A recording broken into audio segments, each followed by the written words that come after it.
Okey, Assalamualaikum warahmatullahi taala wabarakatuh. Poni pakai topi Estel. Tapi pakai topi Estel dia jadi tutup pula apa nama lampu kat belakang tu kan.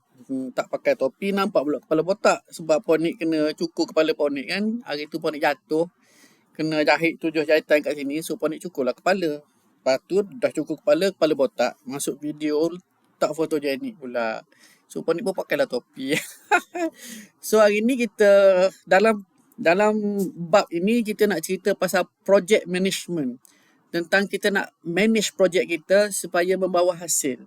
So yang part 1, 2, 3 sebelum ni Poni cerita tu, itu adalah tugas individu.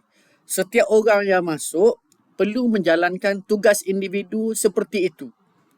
Part 1 tentang masuk ke dalam Estel. Part 2 tentang membina platform bisnes dia, membina tapak bisnes.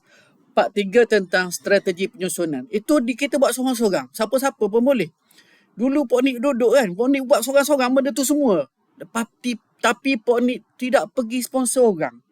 Poni gagal sponsor. So, duduk kat depan tu Poni habis duit. Sama dengan you juga. You duduk kat depan, you beli ASK, you buat itu, you akan habis duit.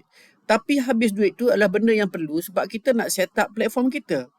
Tanpa adanya platform, kita tak boleh nak pergi kepada next step. Faham tak? So kita depan memang kita habis duit. You buka kedai runcit pun you habis duit dulu. Belum tentu orang datang membeli. You buka restoran pun you habis duit dulu. Belum tentu orang membeli. You jual produk pun you habis duit dulu. Belum tentu orang membeli. You buat apa pun you habis duit dulu. Belum tentu orang membeli. You masuk kelas Dr. Azizan, you bayar 300,000. You dah habis duit. Produk tak ada lagi. Orang nak beli tak tahu lagi. Still, benda tu ialah benda yang kita kena sediakan. Now, bila kita dah sediakan semua tu, maka kita nak cakap pasal project management. Project management, nak cakap pasal KPI.